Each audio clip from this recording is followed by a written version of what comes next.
miracle doc, they counted me out. Moment of truth, counting it down.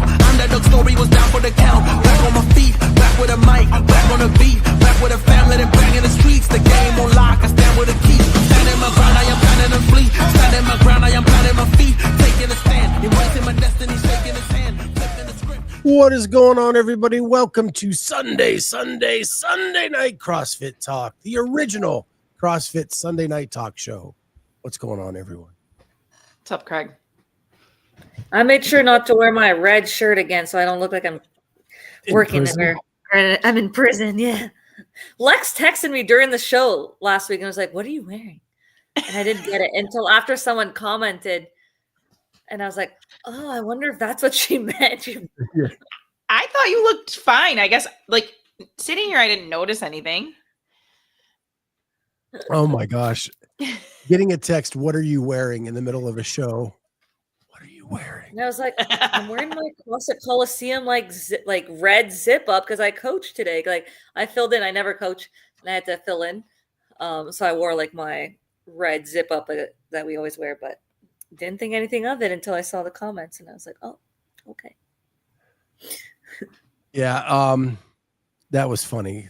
We got some good comments last week. I want to thank everybody for jumping in and doing that.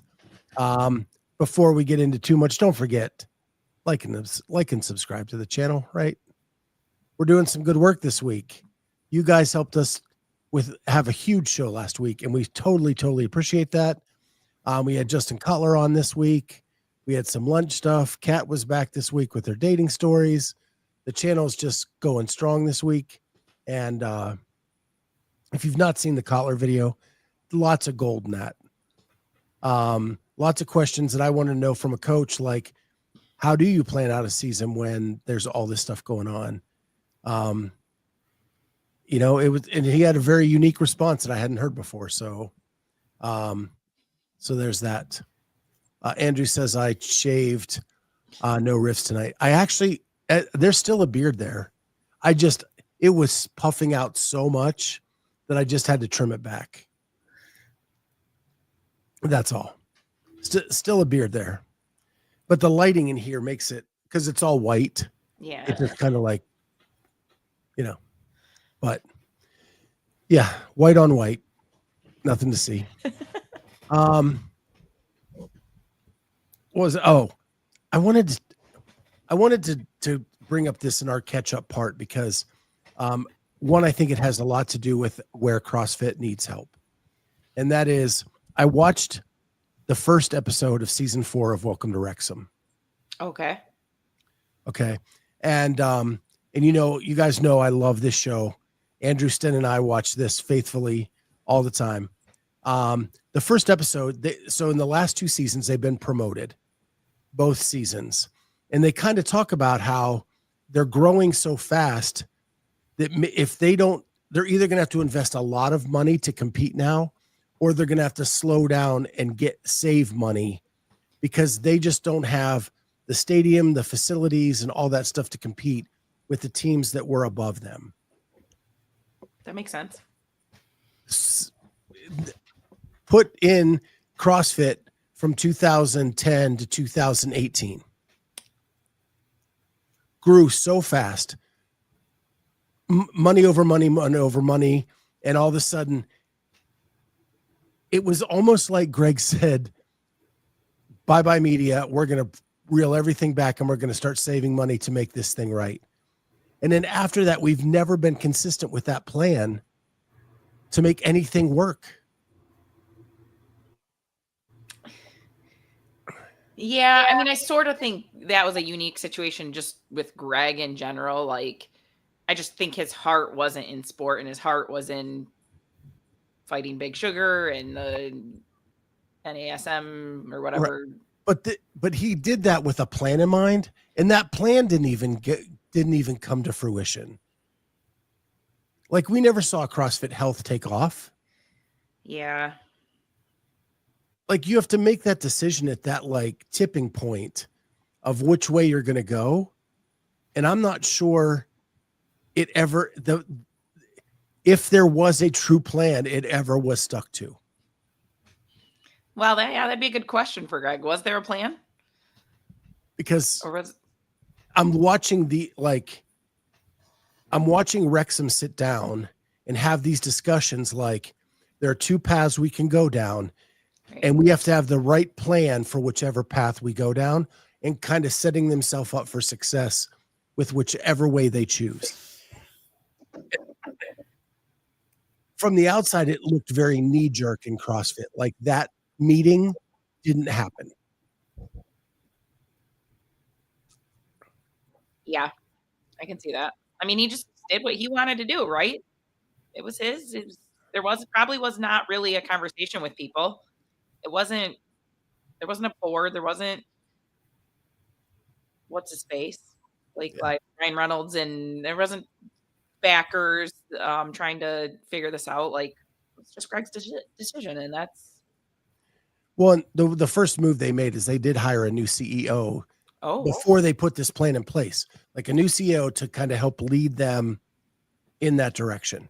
But anyway, we don't need to keep on this, but it was just something I watched today, and I was like, dang, like there's so many parallels between that and CrossFit. And I'm just wondering if they skipped that step.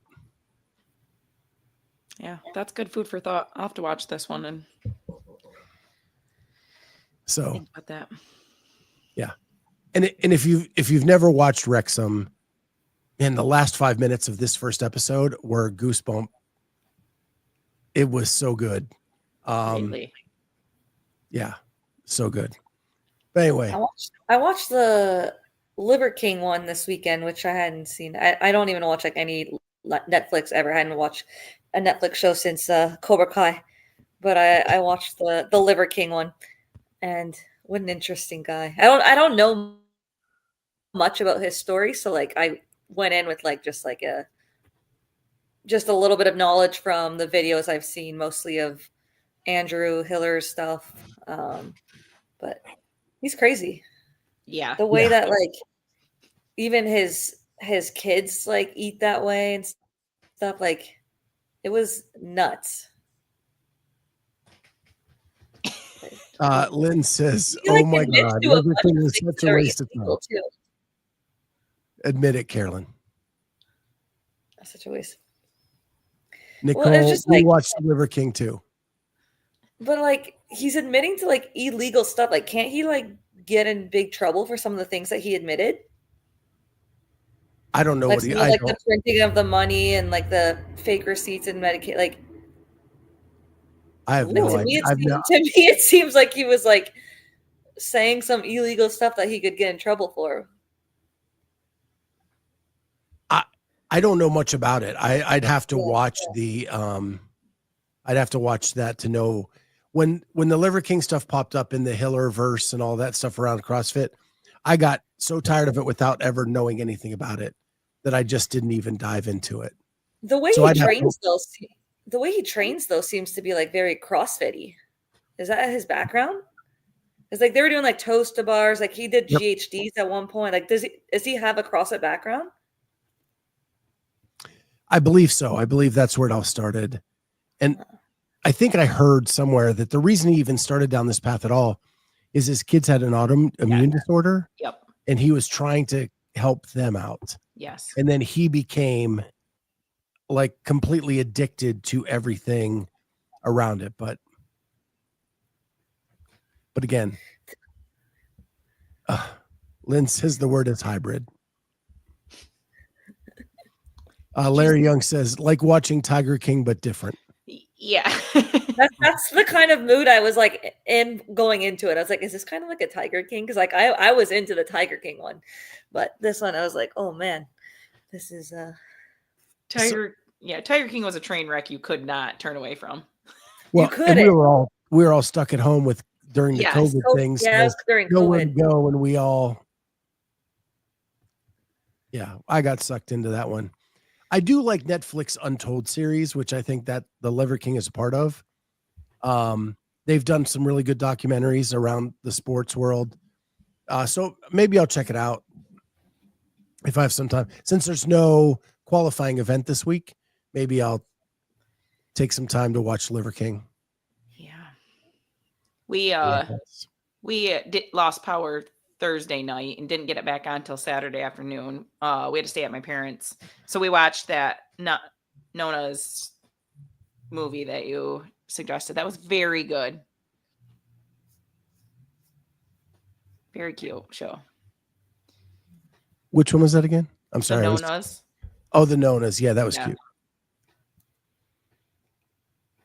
Yeah, it's a good family-friendly movie, if anybody. Yeah, it's super safe with kids, adults, grandparents, whoever. So yeah. The best playback for Liver King is watching Joe Rogan with More Plates, More Dates, and More Plates, More Dates, Liver King exposed on YouTube. I don't need to dive that far, Lynn. That's a lot. I'll just have you send me your essay on it, and then I'll be good. Anyway, yeah. So you lost power because tornadoes were everywhere in Michigan this weekend. Yes. A bunch touched down around us. We're like fine. There's just so many trees and power lines down. And actually I showed 3 houses today. One of the houses still didn't have power, about 5-6 miles from us. So it's still a mess. Good. Essay incoming. Yeah, we were under tornado warnings watches all Friday night into like 3 a.m. It's just that season here in Ohio. And Ohio is, I've never heard of them in Michigan. Like Indiana, Ohio, we get hammered like every year. But we've had a couple. I mean, if you drive down one of the highways, you can see where one hit a few years ago. Oh, I remember when I came up to visit. Yes, that was, yeah. You can see the path. Yep. Yeah. See, in Pennsylvania, we never had them because of the mountains. Mm-hmm. We had one bad one that got into the mountains and then bounced off like the mountain walls, and it was huge and devastating. Just crazy. And you can still see it like 30 years later where it went through because the path was so wide. Crazy. That'd be scary. Yeah. The funny story was about 3 miles from my house was a bike trail, and me and my best friend were bicycling to the bike trail. So we get to the top of like the one ridge of a mountain, and we get there and look, and we can see the tornado coming down through the valley. And we turn, and I swear to God, I could have beat Lance Armstrong from that point to my house. I mean, I was biking so hard and so fast. And we got back, and then we went in the basement, came out the next day, like the paper's just full of like people killed, people, like it was really, really bad. And we were that close. That's crazy. Stupid. There is a God. That's all I know. So yeah, so that's kind of the catch up of everything. And now we move into some people did some fitness this weekend to qualify for the CrossFit Games. Mm-hmm. It happened in Oklahoma City. I see Jay Birch is in the chat. I saw him on the judging floor. Yeah. Out there doing his thing. And I saw in the chat just now he got picked to be a judge at the age group CrossFit Games here in Columbus.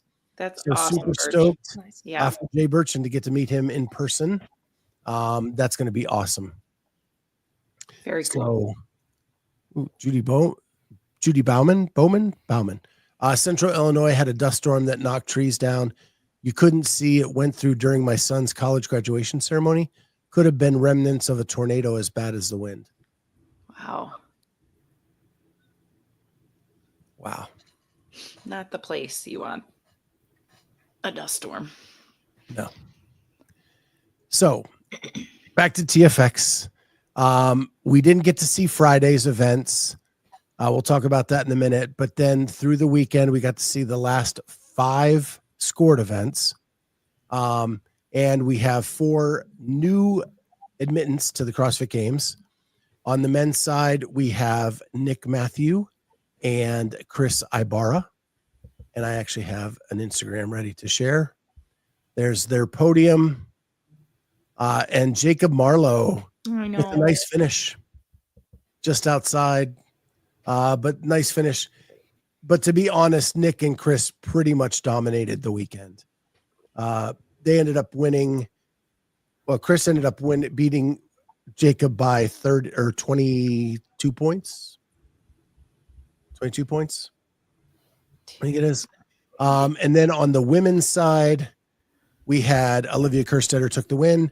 Sydney Mikulishin took second, and Hannah Black took third. On Friday, I actually picked Olivia and Sydney, and I picked Chris and Nick. And I got into a fight with a listener over Hannah Black. I think Craig and I got into a fight on Friday as to who was the better CrossFitter, Sydney or Hannah. And it really came down to a showdown on the last event. And I thought I was going to have to eat crow on tonight or on Monday, but I don't think Tristan likes you. Me crap about my statement. Yeah, I don't think they dominated. I think Jacob had some impressive performances. He did. But there was a really big points lead before that final event. Jacob did great on the final event. He just couldn't get anybody in between him and Chris. Yeah. And when you're at that point, like when you're leading or have some sort of lead going into like an event, it's like most of the time you're just kind of making sure that you don't screw up because you already kind of have it locked in. So as long as you're kind of just floating, you're not taking any major risks. So like I feel like those guys like Nick like didn't need to like push as much. Like he did do some touch and goes, which I mean that backfired for Hannah. But a lot of times if you do have that lead, you just try to like not screw it up. And in the case of Hannah, it was it was a screw up. Like it was going for it when she didn't need to with the strength that she has. It's hard to watch, but I was happy for Sydney at the same time.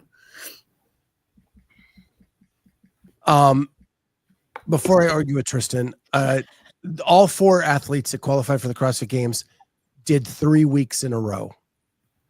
Yeah, that's crazy. So they did the in-affiliate semis. They all competed at WFP, and they all competed at TFX. And all 4 of these athletes were the highest finishers that were from the West competing in the online semis. Yeah. So Olivia did dominate. I don't think that can be argued. And then it came down to Hannah and Sydney. It was a 3-point difference going into the last event. And that gave me goosebumps.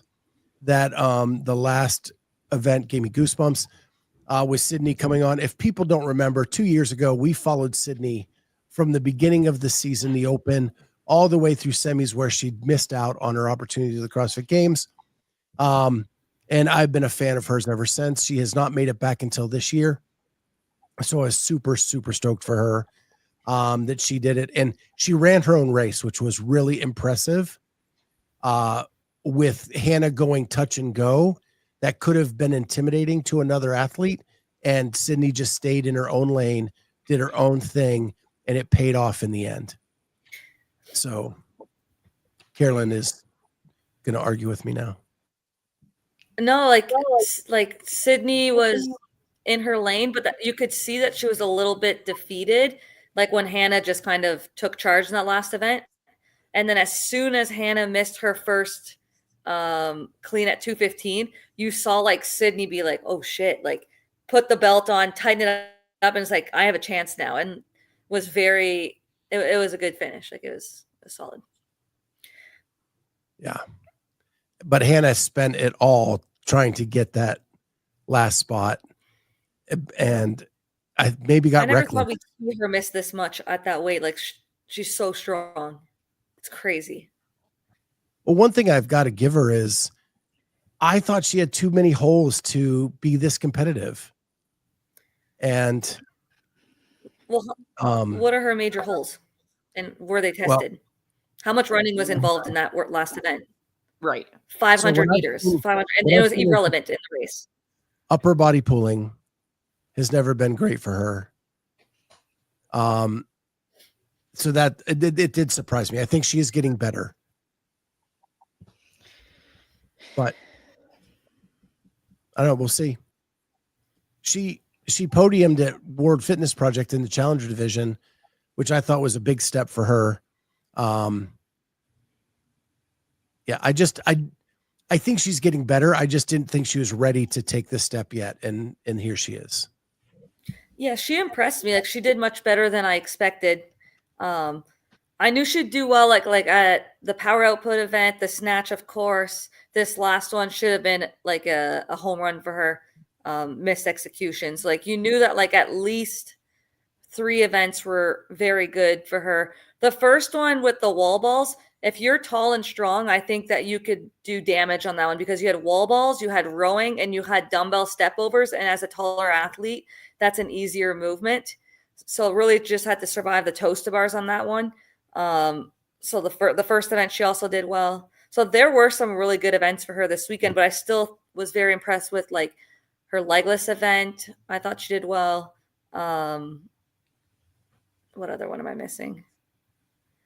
The rope climb with the thrusters. I think the thruster was a separator there. So if you were strong, maybe like that would help.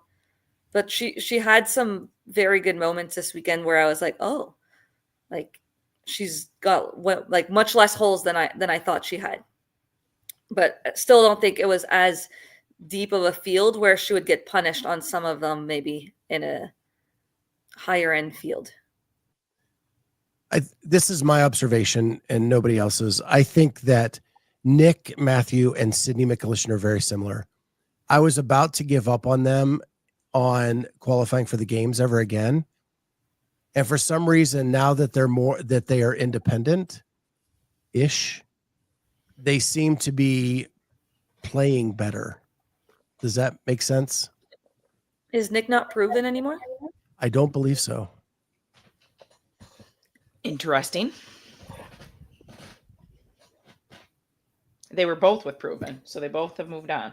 So people in the chat are asking about Sydney being with Proven. The announcer said today, or actually it was Lauren Smith, said that she is now coaching herself.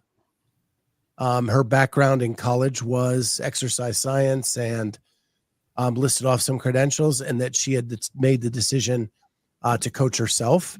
And so she's back in Canada, training at home and training herself.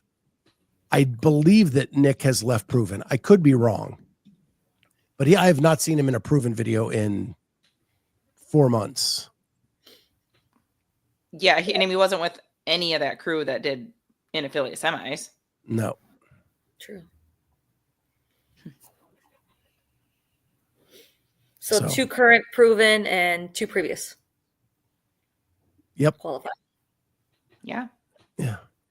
But it goes to, and I'm not trying to dog on Proven, because maybe that is the right fit for some people, but for other people, maybe that isn't the right fit. Maybe they are better kind of on their own, just freewheeling. Like Nick Matthew doesn't seem like a guy who is about structure. Well, he wasn't there, so it would have been remote coaching, which I think is definitely different. And he's got his family, like he's got his little girl. I don't know that he can. I don't know that you have the luxury of structure. Does he have his own affiliate too? He's the he coaches, I know, of an affiliate.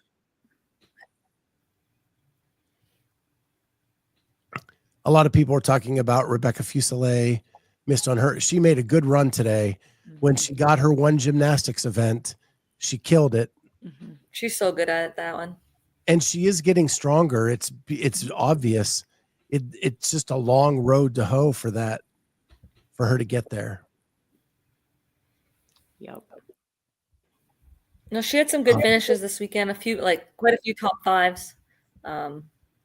Yeah, really just lost points on the bike power output and the snatch event and then the clean. So like the 2 strength events with power output, which is not surprising from her but everywhere else she did great. Yeah. Dang, Larry Young admitting a comp was strength biased. Whew.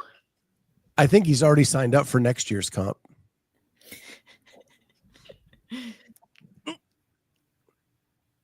Anyway. I don't disagree, Larry. I I would say it was a little bit strength biased.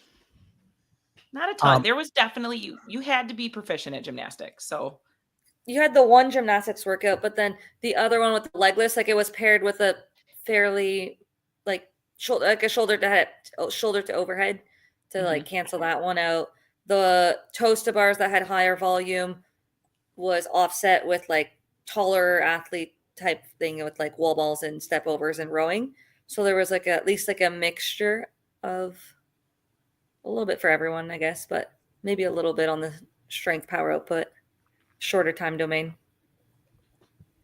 Yeah. I wanted to get your impression on this.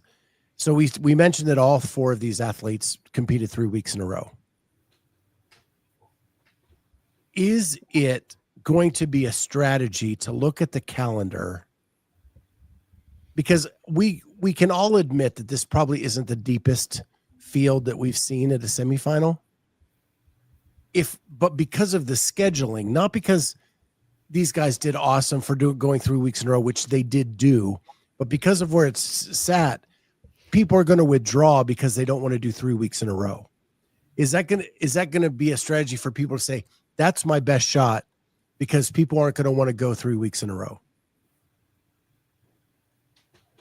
Yeah, I can see. I'm surprised a few more people didn't. Well, I don't even know who else was available for this. I just think West isn't as strong. It's just, it sucks because the East is so freaking stacked. What's weird is like I think you're going to end up seeing some people at NorCal that probably should have come here. Like I know like Justin said it and their plan is NorCal, but man, I almost feel like Alex should have just knocked this one out and been done and focused on the games. I know they wanted to push back the time when she competed, and maybe back-to-back would have been rough on her with WFP. So that was a calculated move there, but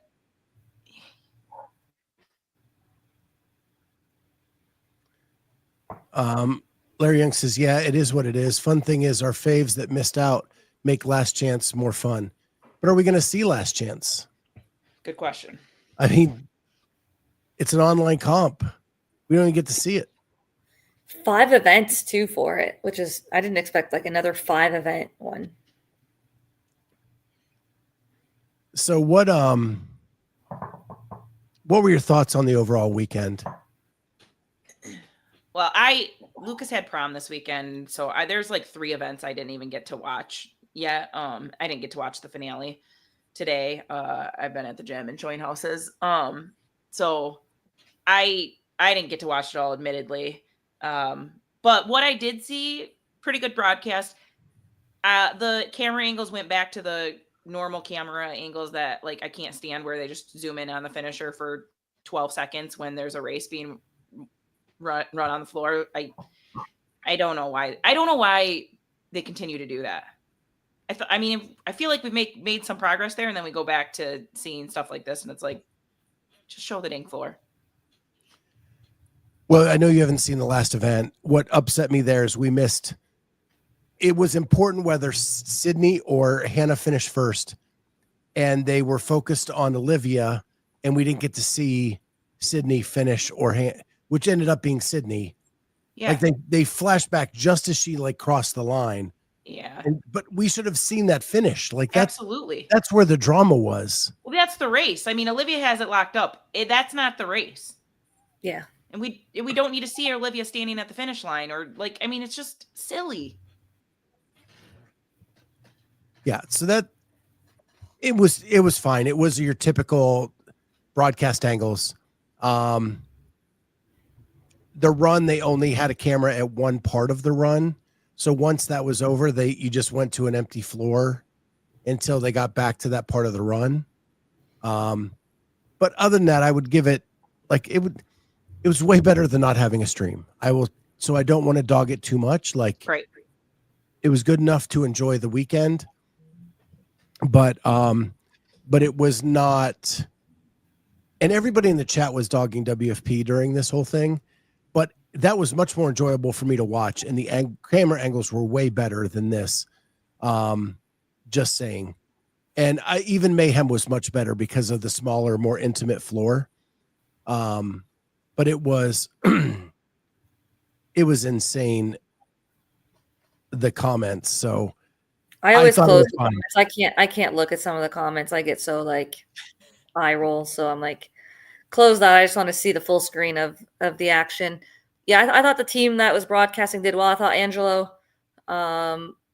did very well. The mixture of Chase and Lauren was good as well, and the other Lauren Smith on the floor.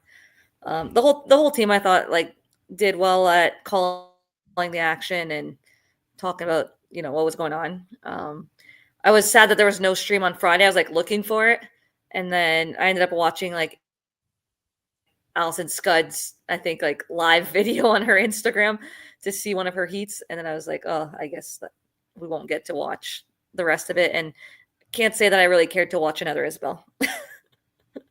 Yeah, I thought Angela was great doing color for every heat, and being the only one. Like, you have to still be fresh through that whole thing was pretty amazing.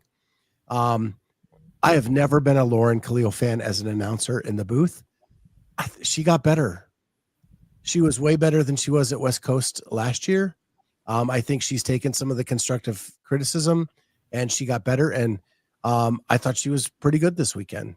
I agree. What I caught of her, I was like, okay, this is sounding better. Making progress. So I thought that was awesome. But again, it's just the camera angles. I want to see the races, and I don't know why the stream people cannot get that people want to see the race, not one person. Right. Anyway. Yeah, that's about it. It was, but again, I got to watch people that I love to watch. I got to watch friends of mine.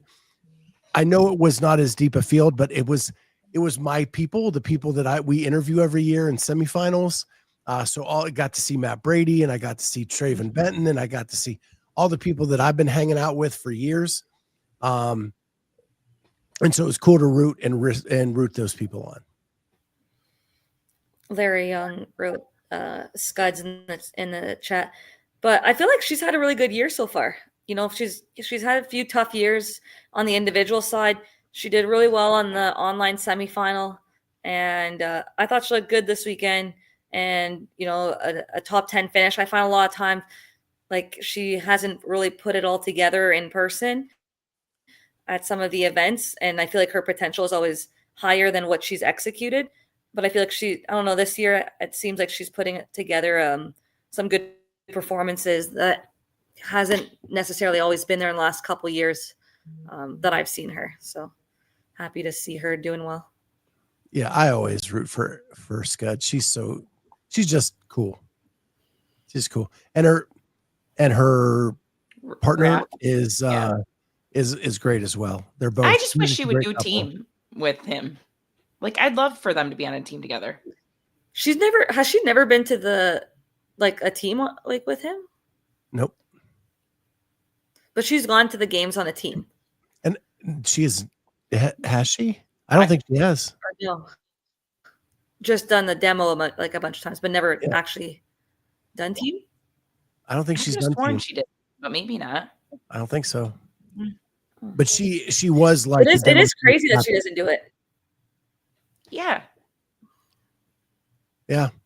I think I asked them one time.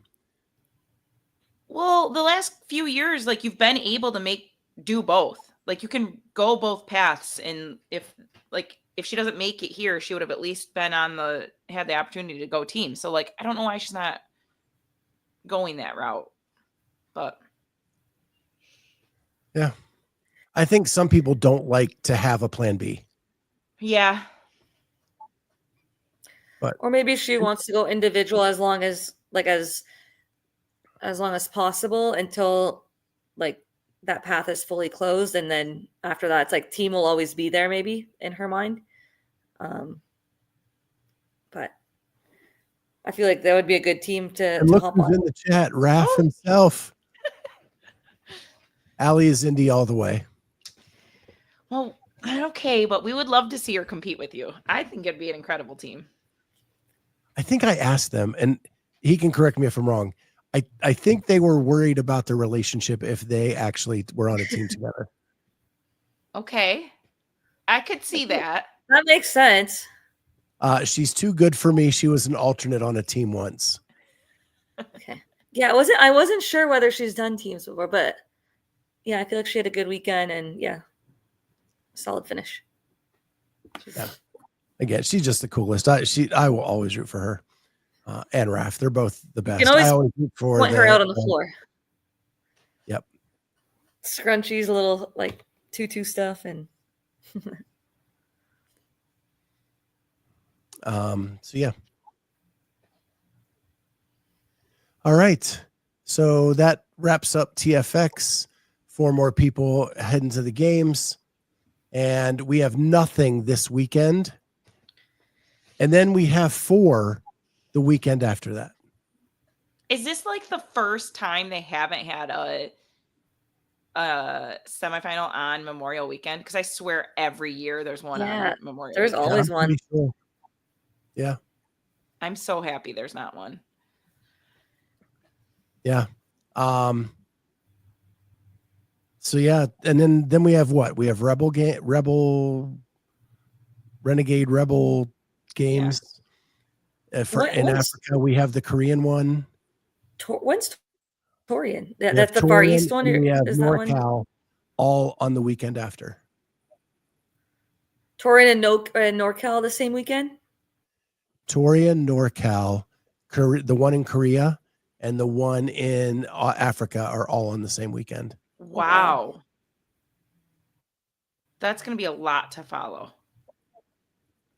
Just doing Torian and NorCal is going to be a lot to follow. Holy smokes. I think they're all in a different time zone too. Time zone. It's not helpful. I mean, I'll probably only focus on Torian and NorCal if that's what we're going to like recap. I'm sorry. 6 C4 energies and some Doritos. The only way you're going to make it through all of them. Yeah, with all the different time zones, I feel like you could still catch quite a bit. Oh man, this referee in the hockey game, just a lot of blood. This Toronto Maple Leafs and Florida Panther game. Raph says what Carolyne said, team always there for her. I'm ready when she is. Actually, we would love to do team together. Our relationship would only be closer. Thanks for the kind words. That's awesome. He's only saying that because she's watching. No, I'm just kidding.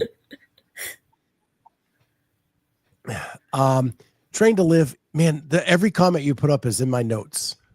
I swear we're gonna get there. Just kidding. Yeah, Chris Alford, Colton's fiance finished top 10. Yeah, that was pretty cool. She was a backfill. Mm-hmm. Backfill to top 10 is pretty impressive. She's good. Yeah, I was impressed by her. I first I didn't know who she was, and then I think it was last year or the year before we did the service stuff, and she was in the teacher division against me. So then I saw her name, and then it was Lex that told me that was like Colton's girlfriend back then, now fiance. And then I just kind of have followed some of the educators in the space, and then she did well. NorCal is not the same weekend. It's Syndicate. Torian, Far East, and Renegade Rebel. And then NorCal is the week after that. Sorry. Okay. Jay Birch asked Carolyne, how's the finger? It's going. I haven't done any hanging movements yet. I did Murph this weekend, but I did a inverted row instead.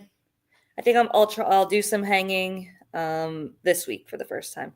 I just feel like with the way that I use my fingertips to hold on to the bar, I don't want to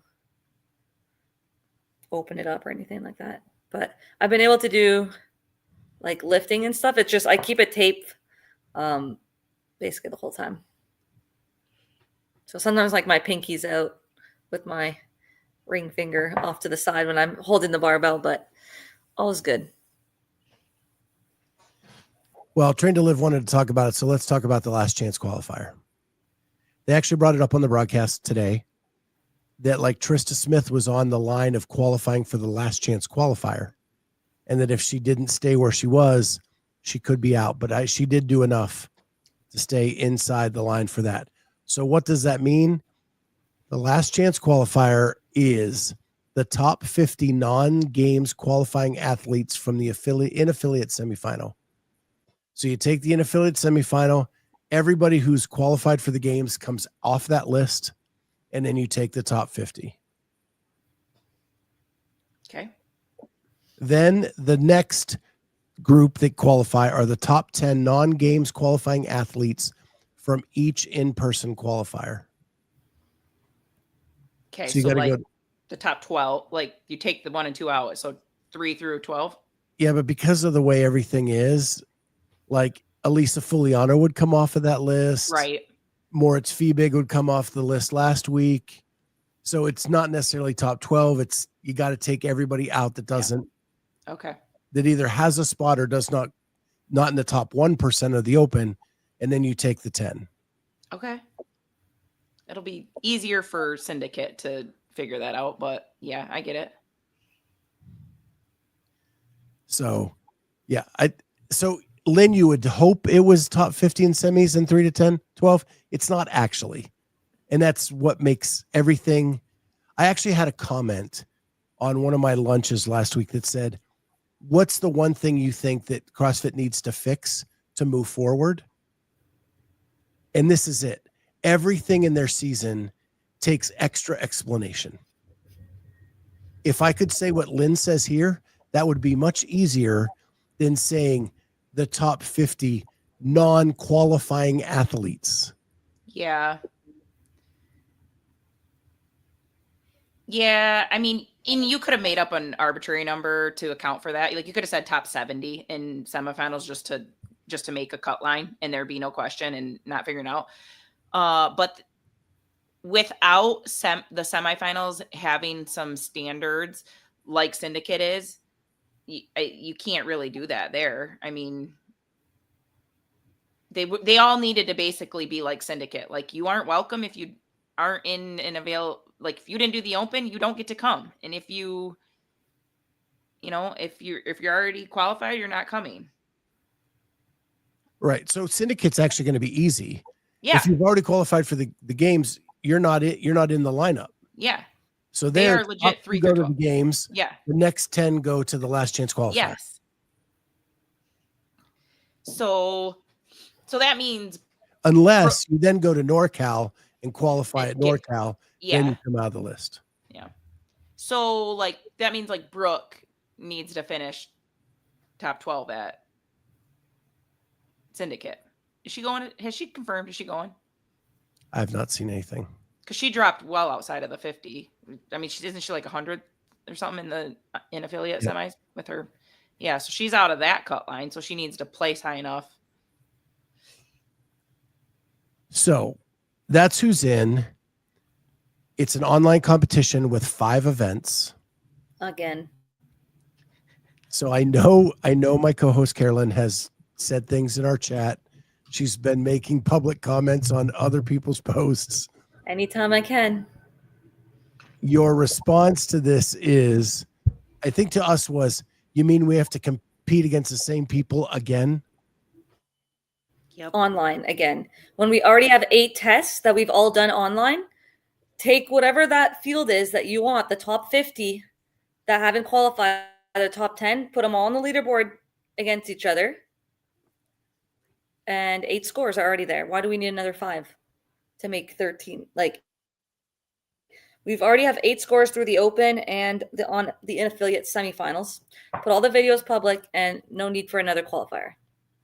And then you reward consistency with the open and the online semi, and you would force people to have to do the online semi, which would be more income for the CrossFit Games. Yeah. For athletes like Gazan that can skip it, or Rolf. Like, you force them to, if they want to take part in the Last Chance Qualifier, which like within the field. There's no workout, but like you already have enough data right there. You have open style workouts, and then you have semi-style workouts. Different types of tests. Who's the most well-rounded? All those tests are valid. No one's done. That we made this more complicated than sanctional years. It is. I'd be curious on what that leaderboard looks like. Yeah, we should have Holly try to run some numbers.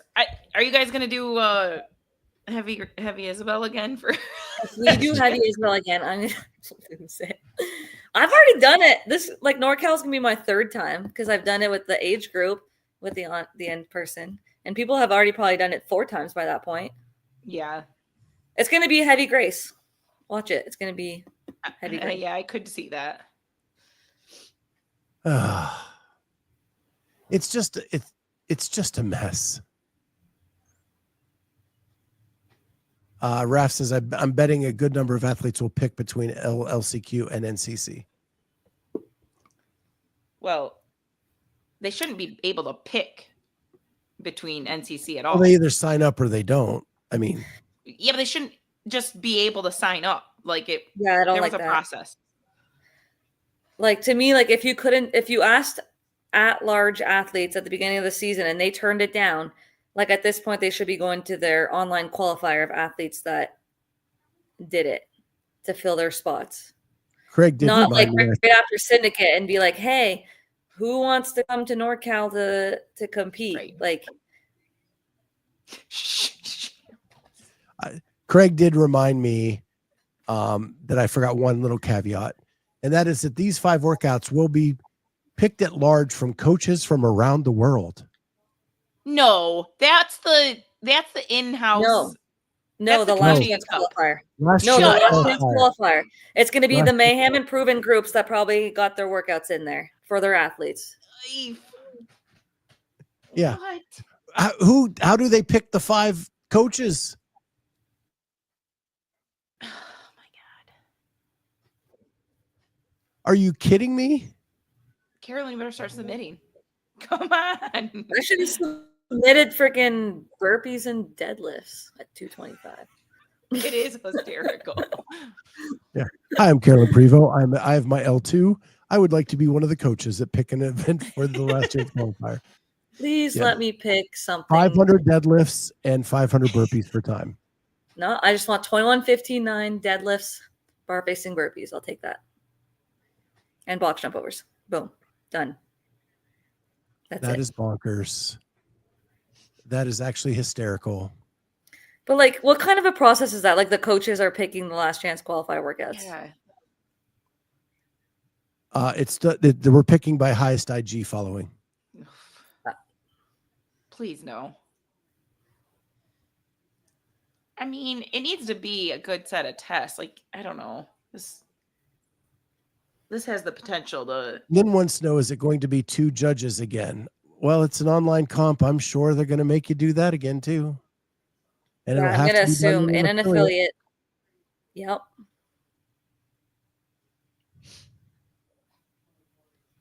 It is. Like, you can't even make this stuff. Like, how do they come up with this stuff? I don't know. I tell you what, the Masters Fitness Championship qualifier workouts were this last week. They were excellent workouts. Like, those should be submitted for. I felt like they were semifinals level workouts. I could totally see them. Like, those should be the ones that should be submitted for Last Chance Qualifier. I don't know who programmed them. Probably Mayhem. I actually think Mayhem programmed them. So, don't they program everything? Yeah, I think they had a little bit of. They were really good workouts, though. Dan Church says they were brutal.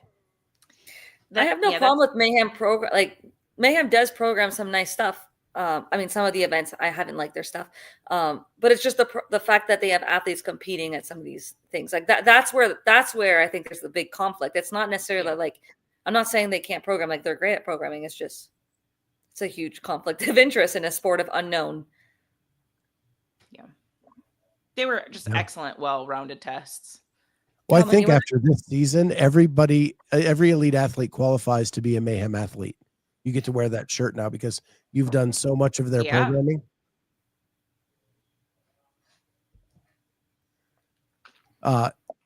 Kenneth Delap says it's like one of those drunk Pedro skits, but for real. Yeah. Dan Church says 2K row into 150 burpees over the rower for time. That's why you liked it. Yeah, I did love that one. That was a workout? Yep. I had pretty fast time on that. Was it two different scores? Or was Nope. it one score? So the tiebreaker was your 2K time. So you don't have to go that hard on the 2K. If you're That was a tying crap. after 150 burpees, Yeah, you don't have to go that hard on the 2K if it's not. Right. now that's dumb. That is dumb. I know a That few is people dumb. who did that twice, and I was like, why? I have a feeling Jeez. people rode too hard the first time, but like because they said it was the 2K was the tiebreaker, it like pulls you in to try to have a decent 2K time, but that's not where the workout was. But it's just 150 over the rower just by itself, like not separated by anything. No. Gosh, that sucks to count. It Like a video review? I'd need a calendar Yeah. instead of a stopwatch. Ugh. yeah. I I Yeah, would hate to online judge that. some of their workouts I'm like, man, who's reviewing these? But I think they're reviewing them. I don't know. I mean, they didn't really both. review the individual workouts. Okay. I know. Train to live. I'm going to share my screen for 1 second. This is what I'm talking about. You snooping into my notes. I swear you're outside my window. So here's our rundown. If I blow up our next topic, see Last Chance Qualifier right there on our topic? Are we getting the right people to the CrossFit Games? Stop snooping.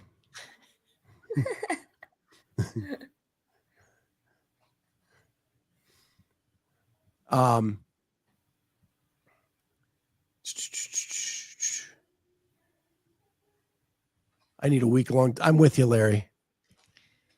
Raf, speaking of programming, we need to see comps with gymnastics-only events. You can bank on every event having a 1-rep max complex heavy as a bell. Rarely do you see a gymnastics-only event before the games. Larry Young just threw up in his mouth. I'm on board. Same. All right.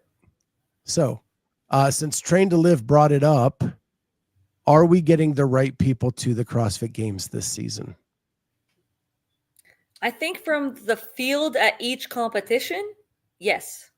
From the people that showed up, the best ones from the events, at least for the most part, made it. Sure. In my opinion. I'd agree with that. Like there wasn't That's crazy. a politically correct way no. to say no, we're not. But no, Correct. like you can't put 40 to 30 athletes and then have restrictions in some areas and not in others. Because it was either going to, like, if it was a fully open field and you could go anywhere, I think that changes it. But the fact that you still had restrictions on regions does not get the right field. And like the strength of field at different comps is completely different. Absolutely. Like it's huge. I mean, I think people are going to see that when you watch Syndicate versus TFX that we just watched. Like the strength of field is different for sure. Hopeless or what are the other ones? Far East. And Far East. Renegade Rebel. Renegade. Yeah, that one. So Far East did not restrict. They're open to the world. Yeah. Copasaur was regional. Renegade Rebel is regional. TFX and Syndicate are regional.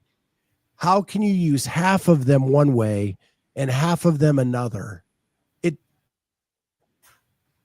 honestly, like if I'm in Asia, I'm pissed because we protect us. Everybody else protected their own. Why aren't you protecting us? So Asia didn't have a restricted field. Hold my beer. I'm going over to London. Far East did not restrict field. That's where They did not. that's where Luke Parker went, and They haven't gone yet. Where was he just at? He was at French Throwdown. Oh yeah, French Throwdown. Yeah, right. Has anyone gone to the Far East one? Like that, like our North America or Europe? Yeah, do we know who signed up? I don't know who signed up. But like Sheng Young Choi already qualified out of Wadland Fest. So she's one of the people that would have taken one of the 2 spots out of the Far East. Now you have this other, unless someone goes from Europe or North America, we've never had a field deep enough to have 3 women from the Far East go. Because normally it's Sahar Zahir Kaya and Sheng Young Choi. Those 2 have always been legit contenders. Yeah, Kaya has some good strengths. But now we're going to open it up to a 3rd person over there. I don't know. We'll see. I don't think there's no way you can tell me the people that qualified out of Brazil are the top 30 in the world. Yeah, I see Tristan asked that. Who's qualified that hasn't? If you put Copacer and Syndicate together, there's 0 chance that those 2 athletes would make it out. 0 chance. You could put Copacer at Wadland Fest, and none of those 4 athletes wouldn't have made it out. Yeah. So, in conclusion, no, we're not getting the top 30. Right. Like that's one of your 30 people, or that's 2 of your 30 people. Did anyone ever tell Dave that? Because remember when he was like, yeah, he thinks that we have the top 30 in the world going to the games, and we certainly do not. I don't know if that got brought to his attention. When we took the regional approach, there was 40 athletes going. So 10 of them, you could say that first heat was for all the people to get global expansion or whatever you want to say.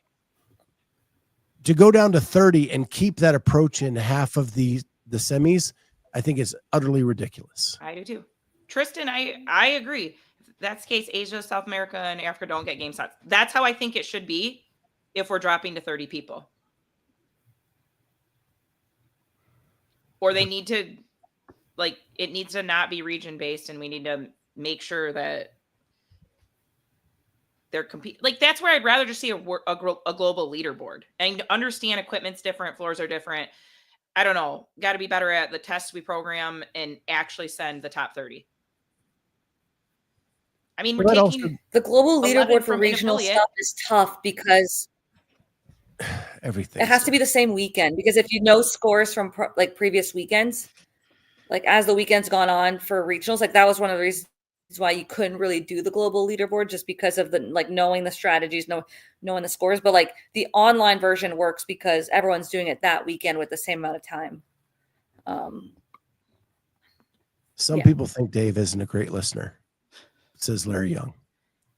I mean, I'd almost rather see the be all in affiliate, as much as I freaking hate online comps. Like you said, the top 2 from the in affiliate just made it. So like, that's what I'm saying. Like, would these Copacer athletes even have finished top 50, top 30, top 40, whatever we're taking in an in affiliate? So maybe that's the way with the workouts that they program. Go ahead. Maybe that's the way to make sure we are getting the worldwide top instead of. So Jay Birch, what you're saying here is, I don't like that approach. I would take that approach over what we're doing now, because you let in 150 men and 140 women, and then you cut down throughout the week. You ended up everybody had their opportunity to get in. We didn't miss anybody that year. Right. And if you wanted it to be an Olympic spectacle like it was that year, then I was cool with it. But when you get it down to 30, it makes absolutely no sense. When you're down to 30, it needs to be the best 30 in the world. Like, I think for the most part, like, I mean, the people that qualified out of the in-affiliate semifinals, like there was, besides the one athlete that we didn't really see much like competition from, like all those athletes are well known in the space, have been to the games or have been right there. And then even the athletes that are just behind that list, like all those athletes just qualified at TFX, like all the top rank there. Fee and Colton and who else from the Mayhem qualified, and they were all the top of the open. So it seems like from the CrossFit side of things, like the top qualifiers from the open and the like in affiliate semifinals did well. So that goes to the, I think that like the in affiliate semifinals was good programming. Yeah. Open that up more and do more video review, and I'm cool. Yeah, I agree. Yeah, because they didn't review anything. They reviewed only the ones that had thumbs down, because even inside the top 10, they did not do a secondary review of athletes going through, which I thought should be an automatic thing. Like you automatically look at the top, like the 11 going through, you automatically have to look at the top, their 5 videos. No. That should have been a bare minimum of 22 athletes. You look at all 5 of their videos. But there was no secondary look. What do you, Tristan, what do you mean in affiliate semis was rough?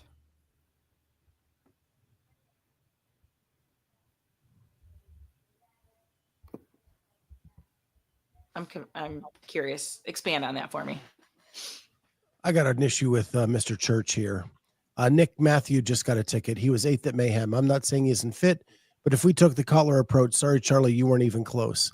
But if we were down to one shot, it wouldn't be just the top 2. It would be a deeper field that we would take from there. That's the problem. Right. I don't like, and after talking to Justin and thinking about it, I don't like people get like 4 shots at the apple. Right. Like, but I do get the thing, like if you're sick on this weekend, you're out. I don't know why we can't just have like a handful of events, 1 or 2 shots, and that's it. I don't know.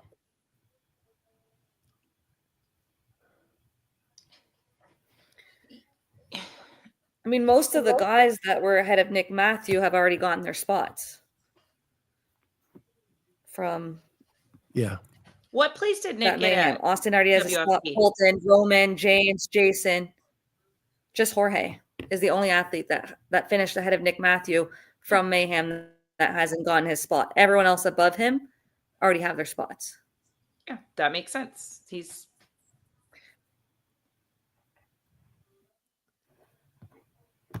okay. Dan says 1 online, 1 live. Yeah, I guess you could do one big one here. And I mean, it sucks. You got to tell all the European athletes to get over here, but you could make one big semifinals here somewhere. I think he's saying each person only gets 1 live, one. Oh, you get one. Like everyone does the online, and then there's a certain amount, and then the only thing is, like, if you happen to pick, like, if everyone happens to pick the same live one, it just becomes the same problem again because the strength of field isn't taken into consideration. That's exactly the only issue. Yeah, it comes down to the same thing that we just did here. Right. Luck of the draw. Yeah. I don't know. It sucks, but I think the public videos, I know, Tristan, I hate online, but it is a big ask, but I think making those public videos, making them be public, put some accountability on. I think, people like Brooke getting called out. I feel like people are going to review things better and be like, I got to redo that. I don't like the way that looks. Well, that's actually our next topic, and that's the penalties from last week. And so Brooke was dinged.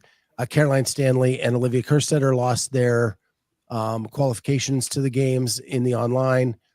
On the men's side, nothing, scores changed, but no movement on the leaderboard happened. I was shocked that Ricky, because wasn't. Ricky showed the same video angle. I feel like it was, look at Brooke over here. Oh, I can't see. Look at Brooke over here, and then the guys over here are getting away with everything. Because there was no movement on the male leaderboard. Right. Other than Tudor moved up to tie for 4th. Like, because there was James Sprague, that's it. I'm sorry. It was just James Sprague that got like the most penalty from the men, right? It was like, yeah, the only movement I saw though was Tudor moved up. Yeah, because James moved in. 4th. But I thought Ricky was going to get the same penalty as the proven group because of the video angle that he gave was the same as like Olivia, Kyra, Caroline Stanley. Like Maddie Sturt and Jay, they gave a different angle of the rings without the rig blocking. But again, it just comes down to luck of whose video, like maybe not enough people reviewed his video and he didn't get enough thumbs down. So then it just becomes a community vote and they don't look at anything secondary. So if I don't know what the threshold line of thumbs down was, but they ended up looking at the female side of certain videos more than the male side. Yeah. Or did the females just have more votes? I mean, I think they completely relied on the public. So like, did you look at Ricky's? Did he have an overwhelming number? How many needs review did he have? I don't remember. I just remember it was like, I just looked at it very, very quickly because I'm like, oh, what other proven athlete had this angle? I mean, if it didn't have an remember seeing his on the other side. And I wanted to be clear, like Brooke deserved to be penalized. Yeah. I'm not, when I'm saying like, hey, look over here, like we needed to look over here, but that doesn't mean you don't need to look over in these other houses. Right. But I still think all the videos should be reviewed for at least the top 20. Top 20, all 5 videos reviewed. Like it's not that hard. Like I get they put the responsibility to the community, but like your team needs, like CrossFit needs to review the top 20 of all 5 videos. Top 25, whatever it is. But at least for the people that are going. I think it was the muscle up one. I want to say that what he had number? this. That's number 1. Number 1. All right. Number 1. It is, he had 4 needs review, 25 good. But it's the same angle, wasn't it? I'm pulling it up now. The videos are still live. Right. Maybe that's a different angle. Maybe I'll just fast forward. Right there, you can see the rings moving. Maybe because he's taller athlete that like his elbows are higher than the rig. You can fast forward a little bit. Because it's the same thing as like you can't see really. Maybe I need to put my computer Is that a here. different angle than the girls had? So that was his. No, but he'll be taller maybe a little bit. Okay. I'm just going to go to the girls and share that screen. I just thought that they would have had a camera like on the other side as a backup, just filming their ring the whole time. Like you just put it against the wall on that side, you do the measurement stuff, and then you put that and you just have that as your backup. Like if they wanted to see that angle of the rings, you just like, let's say you have your video for the whole workout, and then you have a secondary video that just shows just the ring muscle up. Like just the ring muscle up from the other angle. That's just rolling the entire time. Like, wouldn't that work? Oof, this one's not even turned. Holy cow. I can't stand these. Fix your orientation, please. Yeah, that's rough. Oh. Like that looks like a million miles away. That should just be vetoed. Just off of. Olivia in her interview from the weekend at TFX said like half of her reps was like her pushing back or out or whatever, and half of it was like just like the angle that they gave. You can right there, Caroline's going. And yeah, it was just tough to see. Like I figured that they would have had a secondary video. Like I was like, oh, like they could be for sure strict, but like I thought for sure they would have had a different angle of the rings as like they have like a straight on, at least to a minimum. Like I don't understand that part. Well, and it is different up and down. Like the angle up at the rings, like it hits just the top where the bar comes across. You cannot see the top of the ring on Caroline Stanley. You can on Ricky. Like his, you could see above the bar because of the angle of the camera. It's in the same maybe spot. that was the difference. A different angle. I don't know. Yeah. And no, but nobody got dinged for their GHDs that I'm aware of. Yeah, I don't think so. Which is ridiculous. That should have been hit hard. The one thing I haven't liked though with the ring muscle ups lately, I see a lot more people doing it, is the extension, not away, but out wide. Yeah. And that makes it that you have no, like, that's not a supported position. And that is so much easier on the triceps. And you get a lot of people that as they extend their rings, like some of them, yes, they push back. But if you ask them to stop, like they're almost doing an iron cross because they're kicking out wide. But like you see a nice elbow lock. It looks great from the elbow. Like you finished it, but is that like, should that not be a no rep? Like, are we just not being as strict now with that type of technique on the ring muscle up? Because I always thought that like you had to be in a more supported position. And when people kick out, I don't know if you can see my arms, but like sideways with a big gap between the hips and the elbows, like that's significantly easier on ring muscle ups. Yeah, I agree. Like, I agree. Way easier. You have no body weight supporting Right. on the triceps. You're seeing a lot more females do that style too. Yep. At least the team's videos went well. Who said that? I mean, Right. sorry. Yeah. Yeah, no issues there at all. Yeah. Nothing to see here. Nothing to see here. Yeah. But I do think James may have gotten a penalty on GHD. His looked better. I looked at him. I thought they were okay. I think he It's, moved I it, think but like, I think it's where he's touching. It's like he was just going. that's what it around. was. Yeah, it was. It's because he went wide. Sideways That's why cut. he got the 'Cause GHD his penalty. butt It was better. Yeah. But I don't know that anyone got a penalty for their butt Ariel. position. Ariel did. Yeah, Landon, But- we were talking about the men more specifically on this because the women there was movement on the leaderboard. Ariel went from first to third. People moved around.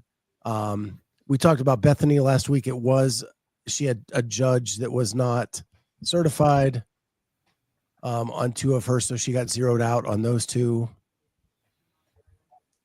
I saw a video or a post of a teenage girl. She's a Canadian girl.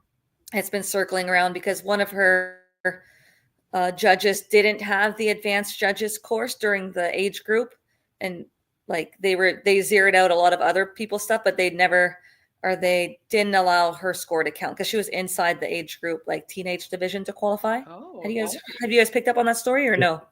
It was. And then the person ended up doing the advanced judges course later, but they said no. Yeah, someone in the chat brought it up earlier in the show, but I had not seen it specifically to speak on it. Back on the Inconsistent. Because Yeah. some people could get their videos reviewed for the age group without their level 1 that was there. Hers was not the one judge didn't have the advanced, but then ended up taking the advanced judges course after they got that like notification. But at that point, it was too late. So it was just more like in the age groups they gave the exception, so that's just odd that she didn't get it. And that was her point, was that it seemed like it wasn't fair in terms. I mean, fair. What I don't like that word in that situation, but wasn't consistent. Right. It's hard to keep up with the chat, but Raf's bringing up an idea of just minimizing down the qualifying in-person events to just Australia, Europe, and the United States. And that way you get more attendance, you get more, because there's much fewer of them. I think I'm capturing that as much as I can, but it was flying by so fast. I was reading some of that too. I liked the thought of that. And I heard, and it's one of them, Lynn or someone questioned the growth in Middle East and whatnot. But I mean, the thing is, if they truly have an exceptional athlete who like could make it, they would send them to Europe or some like Choi. She went. Right. Like if you are that, you're going to go and you're going to qualify if you're that good. They can have a big local Copasur can still exist and be their big local comp for them. That like, I mean, it doesn't need to be a qualifier to the games. Yeah. Yeah, I think that's a pretty good idea, is to limit the number of in-person to just a couple. And then it means more because there aren't 10 or 11 of them. There's just 3 or 4.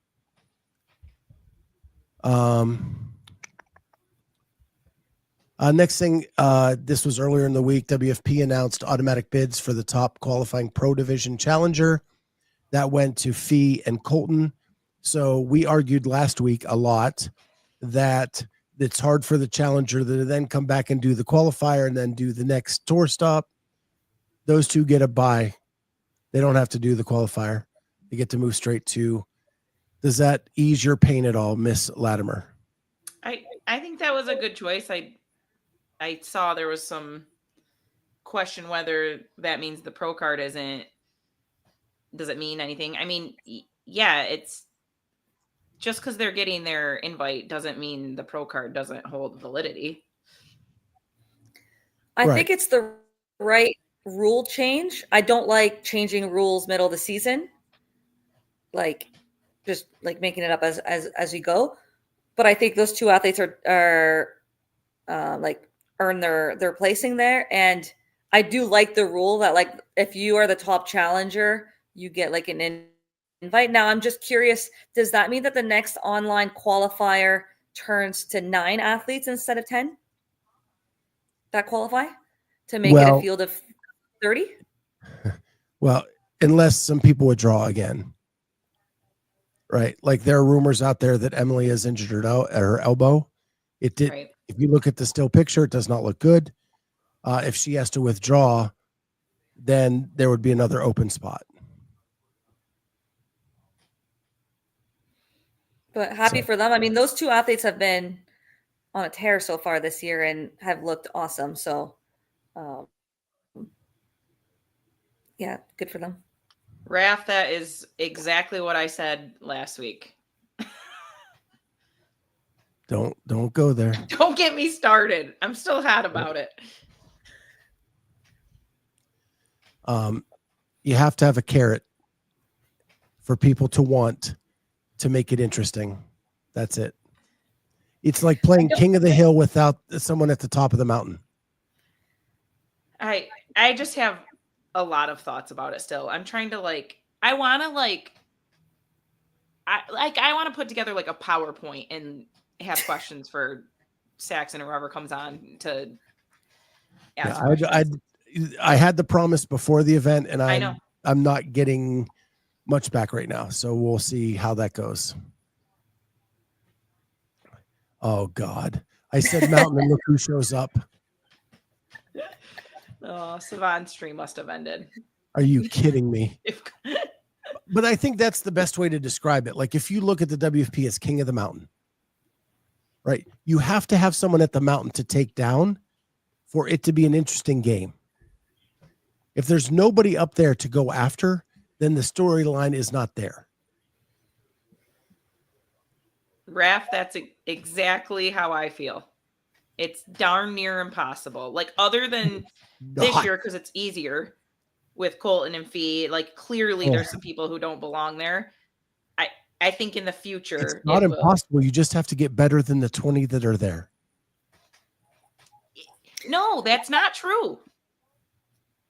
What about like if you're in the bottom 5 as a pro, like you have to enter the qualifier division next time. Exactly. That is like exactly you get your. I mean, I get that they need 20 people to begin the season, and you had to pick 20. You're and taking away the beauty of what they're trying to accomplish. Yes, it's to avoid the qualifiers. I get. Yeah, but I don't like rewarding. I just that's not how CrossFit works. They earned it through a season the year before. That's not how CrossFit works. You need to show up at every event. event. You're not even allowed to say CrossFit. It's not. It's something different. Well, we're trying something different. People want to watch people try their hardest at each event, not just get through. Those athletes are trying their hardest. Questionable. I'd rather see people be fit year round. Like, I actually think this could, like, for me, I don't like the way the sport's gone and people peaking and breaking and pushing weights. Like, they do these huge strength cycles. So we push weight. Like, I almost think there'd be less injuries if we backed off the weights and just did CrossFit and people stayed fit for 9-10 months of the year. I don't like these peaking cycles. I don't either. Other sports don't have peaking cycles. Exactly. They have to be good all year. Exactly. However, they also have off seasons, which CrossFit has elected not to do because they have all these big events in the off season. So athletes don't get an off season. Yeah, Andrew Sten, my God, he's trying to push my buttons again. We're going down the same path as last week. You had to establish the king of the mountain for people to take down.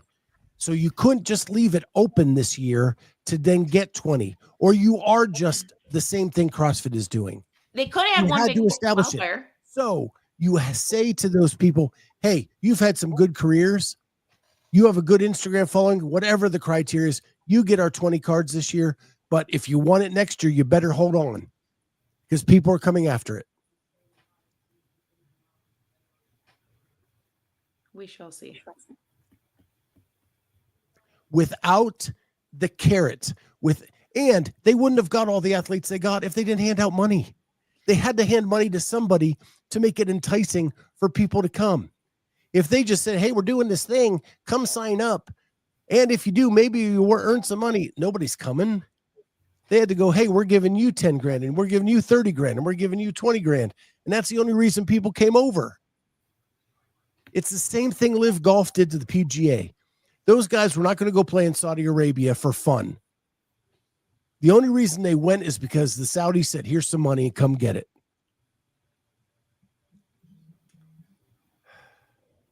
Stop saying start year one without cards.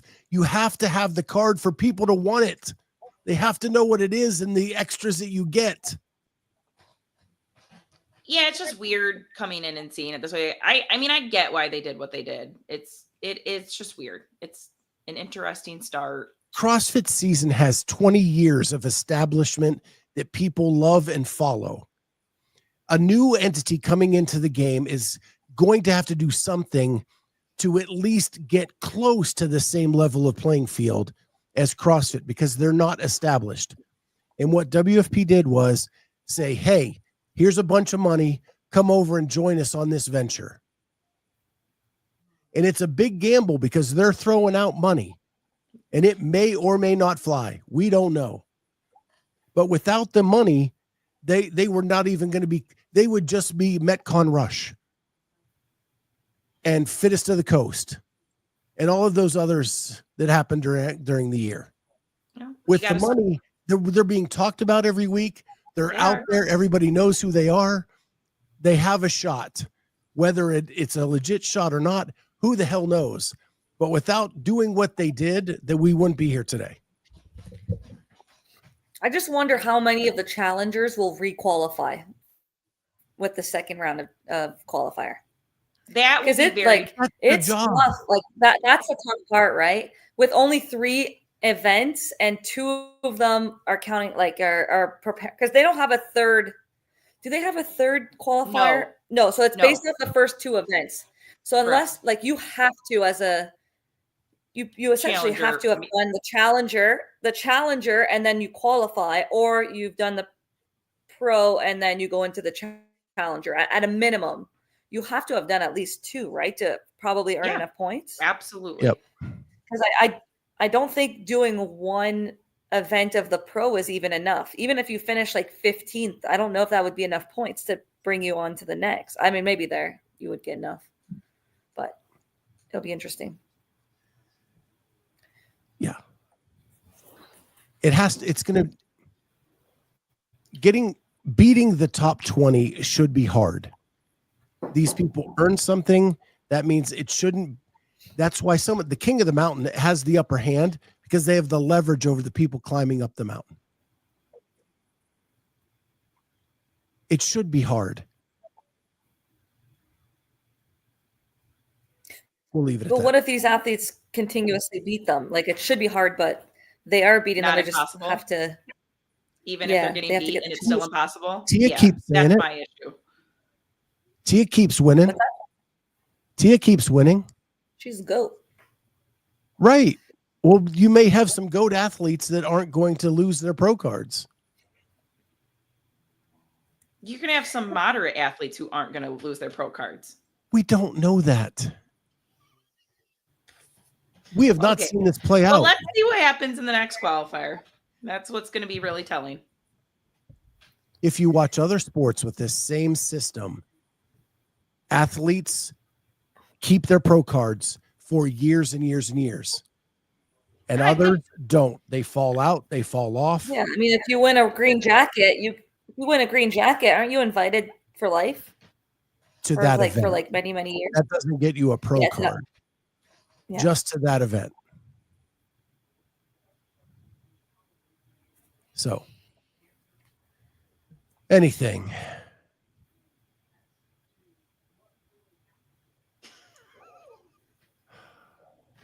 All right.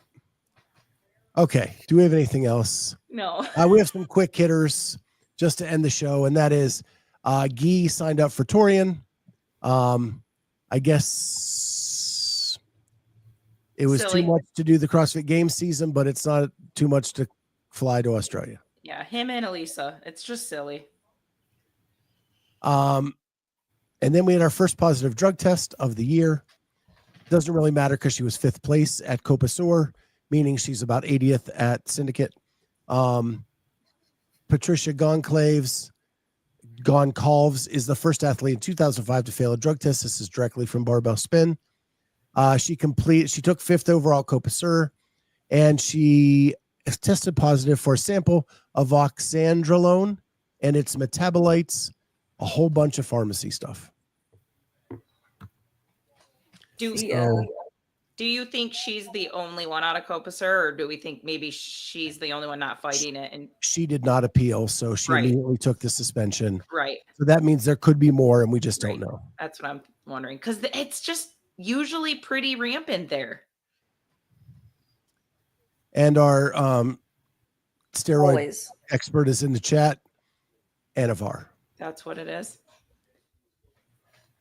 Yes, Sevan, we did weigh in on the TFX program. We said it was slightly heavy bias, but we liked it.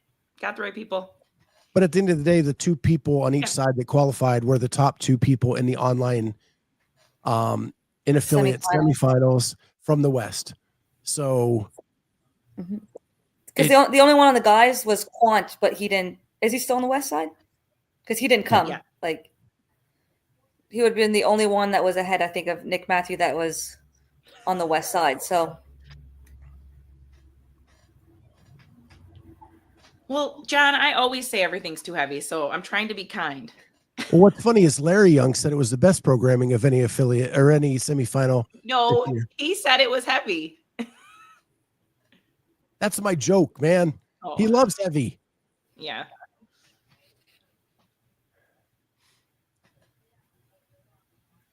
John would have liked that last event with just a little bit of running and all barbell. Yeah, I agree. That is a problem. Yeah, I think it got the right people there. I was not riveted by. I didn't think it was very watchable programming. having bike events that where you can't see the count up or makes it hard to watch that event. A run where you can only see like a quarter of the run. But the run didn't mean anything, and it was short. The run didn't mean anything. And that's the only running that they had. It wasn't great to watch as a spectator from a programming standpoint. I think it got the right people there at the end of the day, but it wasn't a deep field, and the cream rose to the top. Yeah, I think the best came out qualifying. Dex says, John, shut up. Grid sucks. When is the grid comp? I think it's this weekend. Is it this weekend, John? Memorial weekend? I think they stopped all the CrossFit events just so we can have all eyes on grid this weekend. Oh, boy. They're like, nope, let's not program any events this weekend. Yep. Clear the runway. John Young is competing. All right, let's go. Can we see it on a stream? That's a good question.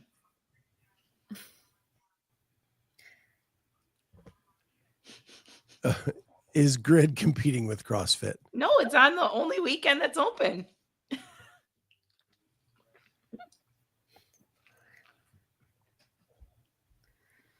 Two of the workouts were okay to watch. Once you got past the first heat, it was like, this over yet? Yeah. The last event of the women's, just because of the drama, was really fun to watch. Even though you could only see a quarter of the run. Yeah, because you knew both of them are strong. Like Sydney's great with the barbell, and Hannah's elite with the barbell. I mean, Sydney's elite as well. So you're like, oh, like this is going to be a close battle between them. And then when you saw the last barbell unfold, you're like, wow, I didn't expect that.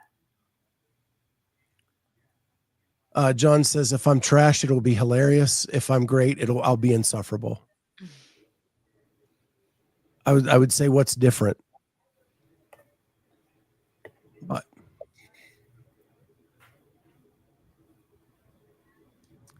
Grid didn't even know who he was. Only rookie not named.